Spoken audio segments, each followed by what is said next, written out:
Selamat bertemu kembali di channel saya Fransius Elvanus Walenta.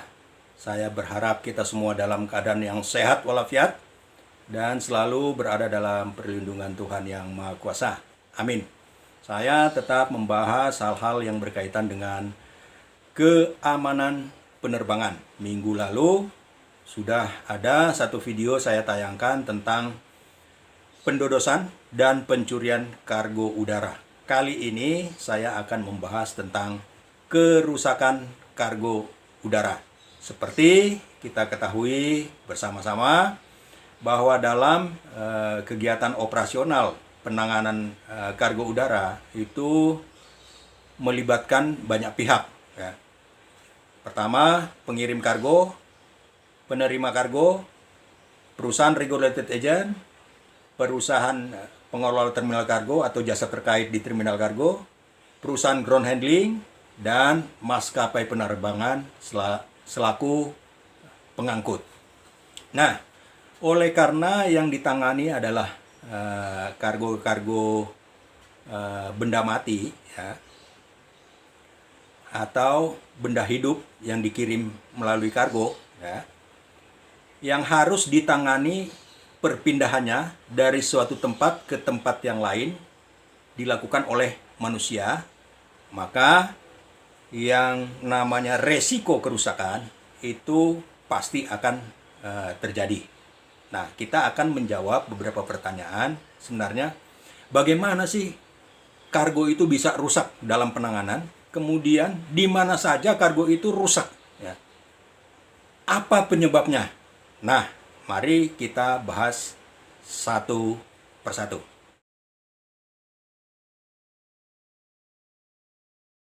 Baiklah, yang pertama tentang mengapa kargo itu bisa rusak. Ya. Jadi kargo bisa rusak itu disebabkan berbagai macam hal, tidak cuma satu. Yang pertama adalah packaging atau kemasannya yang tidak standar. Nah, packaging atau kemasan yang tidak standar ini dapat merusak kargo itu sendiri. Contoh misalnya, kargo kemasan karung. Tetapi isi di dalam karung itu terdiri dari banyak barang yang beratnya melebihi kekuatan daripada karung itu sendiri. Sehingga pada saat dilakukan handling, ya, apakah itu di handling mulai saat pemberangkatan ataupun handling pada saat menurunkan kargo itu di bandara tujuan, kargo ini kemasannya itu bisa robek sehingga kargo-kargonya itu terhambur keluar, ya. Nah, kemudian yang kedua, misalnya marine product, ya, kirim kepiting ataupun ikan yang mati ataupun ikan hidup, ya. Apabila styrofoamnya itu tidak standar, ya, tidak standar, maka ini juga akan bisa pecah, ya, kemasannya, ya, kepitingnya kalau yang hidup bisa mabur, ya, ya. Itu akan terbuka semua itu, ya. Bahkan air-air yang ada di dalamnya itu bisa malah tumpah semua, ya. Nah, itu kalau tumpahnya mungkin di darat nggak apa-apa, tapi kalau tumpahnya di pesawat itu dapat merusak bagian-bagian daripada komponen-komponen kompartemen pesawat. Nah, jadi yang pertama tadi packagingnya, ya. Kemudian yang berikut adalah kargo rusak karena kesalahan handling. Handlingnya tidak sesuai dengan tata cara penanganan kargo. Nah, seperti kita ketahui, ya, kalau orang-orang atau teman-teman yang di terminal kargo bekerja, itu mereka sudah paham, ya kan? Karena di sana banyak jenis barang, ya. Misalnya marine product, bagaimana tata cara handling untuk marine product, ya. Yang berikut misalnya tata cara penanganan dangerous good, barang-barang berbahaya. Tata cara penanganan misalnya spesial kargo, ada jenazah misalnya, kan. Nah, kemudian tata cara barang-barang yang bernilai tinggi, misalnya pengiriman emas, ya, kan itu ada juga tuh, ya. Jadi di dalam jenis-jenis kargo ini itu memiliki tata cara atau mempunyai tata cara, ya, penanganannya.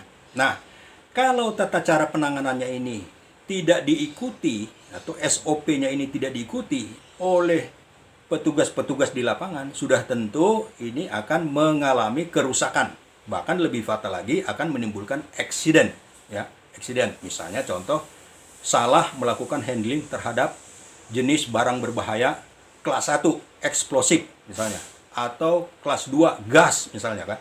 Nah, ini kalau handlingnya tidak sesuai dengan tata cara handling barang-barang ini, itu akan menyebabkan kerusakan, ya. Kemudian juga setelah kemasan, ya, handling, ya. Kemudian yang berikut itu adalah sengaja dirusakin. Nah, jadi ini yang menarik sekali. Jadi sengaja dirusakin. Video saya yang minggu lalu, ya, pendodosan, pencurian kargo, itu saya sudah jelaskan. Jadi petugas-petugas yang menangani kargo itu, apalagi mereka sudah lama bekerja di area itu, ya, di pekerjaan ini, mereka sudah paham, ya. Perusahaan A spesialisasi pengirim atau penerima marine product misalnya. Oh, perusahaan B spesialisasi dan pengirim dan penerima barang-barang elektronik, ya. Perusahaan C misalnya spesialisasi pengirim dan penerima pakaian-pakaian bermerek, ya, dan lain sebagainya dan lain sebagainya. Nah, bagi oknum-oknum, ya, oknum-oknum yang tidak bertanggung jawab, nah ini juga kadang-kadang coba merusakkan kargo, ya, dengan cara misalnya pada saat handling dilempar, ya, nah, kemudian pecah, kelihatan isinya, nah disitulah, oh ternyata isinya ini, ya. Jadi dia selalu ada tujuan, niatnya itu hanya untuk melihat isinya. Kalau isinya ini terbuka dan rusak, ada kesempatan, maka itulah terjadi pendodosan seperti penjelasan di video saya minggu yang lalu, ya. Jadi itulah kerusakan-kerusakan yang dapat saja terjadi di terminal kargo atau di perusahaan regulated agent, ya, ataupun di wilayah tanggung jawab ground handling pada saat menarik, ya, barang kargo dari terminal kargo ke pesawat, atau pada saat dia tiba di tempat tujuan dari pesawat ke terminal kargo. Ya, seperti kita ketahui, ground time pesawat itu, ya, sekarang itu cepat, ya. Bisa 30 menit sampai 45 menit, apalagi karena kekurangan gerobak, sehingga kargo itu ditumpuk melebihi ketinggian daripada gerobak. Nah, pada saat ditarik, kargo itu jatuh dari atas gerobak, ya. Itu kadang-kadang tidak diketahui. Nanti ada orang yang bilang, wah itu kargonya jatuh. Nah, sopir BTT-nya itu baru turun mengangkat kargo. Padahal kargo yang jatuh ini sudah rusak. Apalagi kalau dia barang-barang yang mudah pecah, barang-barang elektronik yang tidak bisa kena tahan bantingan misalnya, ya. Nah, kemudian juga handling unloading dari gerobak ke kompartemen pesawat, atau sebaliknya pada saat pesawat itu mendarat dari kompartemen pesawat ke gerobak. Nah, jadi ada wilayah tanggung jawab masing-masing yang bisa saja terjadi kerusakan itu di wilayah mana gitu. Apakah pada saat pengirim menurunkan dari mobil ke perusahaan regulated agent, ataukah pada saat handling oleh perusahaan regulated agent, kemudian perusahaan terminal kargo, perusahaan ground handling sendiri. Nah, jadi ada wilayah-wilayah bisa terjadinya kerusakan, ya. Nah, sehingga pada saat nantinya pemilik itu mengetahui, atau pengirim juga bisa mengetahui kargonya rusak, ya. Karena bisa juga terjadi kemasan tidak rusak, karena handlingnya itu tidak sesuai. Kargo yang ada di dalam kemasan ini justru rusak. Nah, ini biasanya ketahuan setelah barang-barangnya diterima oleh pemilik, ya, di rumah misalnya. Loh, kok kargo saya kok rusak, nih? Barang kiriman saya rusak. Nah, sementara petugas pengirimnya itu tidak tahu, karena dia hanya melihat utuh kemasannya itu dalam keadaan baik. Ternyata kemasannya itu, isinya itu sudah rusak. Ya, mungkin bisa saja di perusahaan regulated agent, di perusahaan terminal kargo, ada di perusahaan ground handling. Nah, dengan demikian ada beberapa hal yang perlu diperhatikan dalam penanganan kargo udara. Yang pertama adalah kemasan. Kemasan ini ikutilah tata cara packaging atau kemasan yang standar. Sekarang banyak perusahaan-perusahaan jasa pengiriman yang menawarkan tentang pengemasan kargo, ya. Kemudian ada juga perusahaan-perusahaan, ya, jasa packaging atau kemasan terhadap barang-barang berbahaya, dangerous good ya. Lebih baik kita sudah mengamankan dari awal ya. Kemudian misalnya seperti contoh nih ya kan. Apalagi saat ini musim penghujan ya, musim penghujan. Kargo yang akan siap diangkut atau ditarik ke pesawat udara itu berada di staging area, menunggu pesawatnya tiba dan kemudian ini akan diangkut. Tiba-tiba hujan lebat dan kargo ini tidak ditutup, tidak diamankan. Nah, ini bisa terjadi kerusakan. Jadi begitu kena hujan, ya, kemasan luarnya adalah kardus misalnya atau dos, ya, itu basah, robek. Nah, apalagi isi kargo yang tidak ada inner packingnya, maka itu semua akan basah, akan basah. Dan ini sudah pernah, bukan baru sekali terjadi ya. Misalnya ada kemasan pengirim kargo berupa majalah ya, tabloid ya. Ya itu dibungkus ya. Nah, itu kan harus di wrapping dengan plastik ya, di wrapping, plastik wrapping, sehingga pada saat hujan pun ya, majalah atau tabloid yang dikirim itu tidak akan mengalami basah ya, basah. Nah, jadi ada beberapa hal yang perlu diperhatikan adalah kemasan yang berikut pada saat handling. Nah, pada saat handling ini ya, semua petugas operasional, pengawas-pengawasnya, apakah itu supervisor, pada tugas tanggung jawab masing-masing, ini memang harus melakukan pengawasan secara berkala.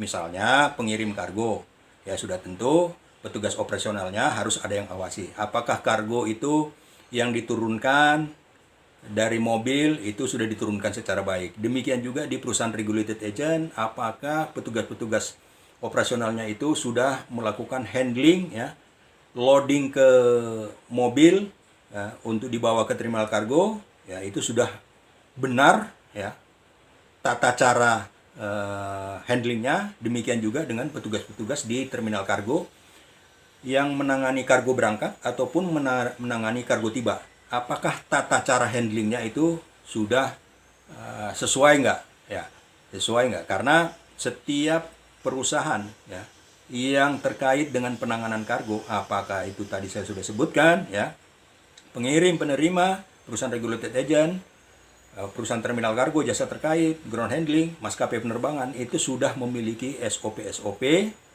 instruksi kerja dalam penanganan handling, tata cara handling untuk kargo ya.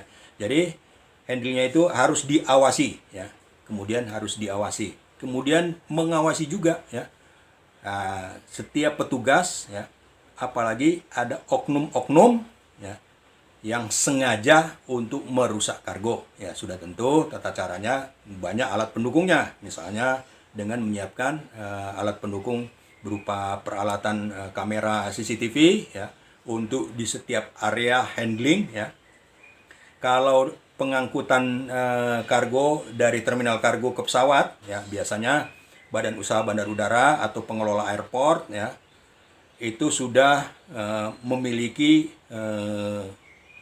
alat pembantu CCTV di setiap jalan service road ya, karena beberapa kejadian barang jatuh itu diketahuinya melalui CCTV dari pengelola bandara atau Badan Usaha Bandar Udara ya. Oh, itu ada kargo jatuh ya, itu sudah ada. Jadi setiap berapa meter itu sudah dipasang ya. Nah, bagaimana dengan di pesawat sendiri ya? Di pesawat sendiri, apalagi kalau malam hari ya, misalnya menurunkan atau menaikkan barang kargo ya, waktunya sudah buru-buru, ground time-nya cepat, sementara kargonya ini masih banyak yang belum dinaikkan. Nah, ini juga perlu pengawasan ya, karena tidak mungkin ya di daerah situ, di area rem ini ya, tempat parkir pesawat itu ada CCTV, paling tidak ada lampu penerang ya. Tetapi perlu diawasi oleh para petugas yang dipercayakan ya sebagai pengawas, apakah itu supervisor ya, untuk mengawasi anggotanya di lapangan pada saat loading maupun unloading. Nah, jadi demikianlah penjelasan saya ya tentang terjadi kerusakan kargo, sehingga kita paham sekali ya bahwa kerusakan ini resiko terjadinya kerusakan itu pasti ada di dalam penanganan kargo udara. Kemudian tempat-tempatnya tadi saya sudah jelaskan, sehingga nanti ya apabila perusahaan atau pemilik melakukan klaim, nah ini akan tahu ya, harus mencari tahu dulu kargo ini rusaknya di wilayah area yang mana. Apakah dalam penanganan oleh perusahaan pengirim, sudah tentu itu menjadi tanggung jawab pengirim. Kalau area penanganannya di regulated agent, sudah tentu itu menjadi tanggung jawab perusahaan regulated agent. Kalau itu rusaknya di dalam penanganan di terminal kargo, apakah berangkat atau kargo tiba, sudah tentu sepenuhnya menjadi tanggung jawab daripada pengelola terminal kargo atau jasa terkait. Apabila kerusakannya itu di wilayah area tanggung jawab ground handling, ya itu sudah tentu menjadi tanggung jawab perusahaan ground handling, sehingga klaim ini tidak salah alamat. Nah, karena yang biasanya saya perhatikan klaim itu salah alamat. Misalnya klaim ke ground handling atau maskapai penerbangan, ternyata kargonya rusak di penanganan di terminal kargo. Atau klaim itu dilakukan kepada pengelola terminal kargo, ternyata setelah dilakukan penelusuran, ternyata kargo tersebut rusaknya di penanganan oleh ground handling. Nah, sehingga dengan demikian ya perusahaan pengirim atau pemilik tidak salah alamat apabila melakukan klaim atas kerusakan kargo yang dialaminya. Demikianlah penjelasan saya. Mudah-mudahan bermanfaat. Kita ketemu lagi nanti di video berikutnya dengan edukasi, pengetahuan, dan pengalaman-pengalaman yang berkaitan dengan keamanan penerbangan, entah itu penumpang di terminal penumpang, apakah kargo di terminal kargo. Demikian, Assalamualaikum warahmatullahi wabarakatuh. Salam sejahtera untuk kita semua dan tetap kompak selalu.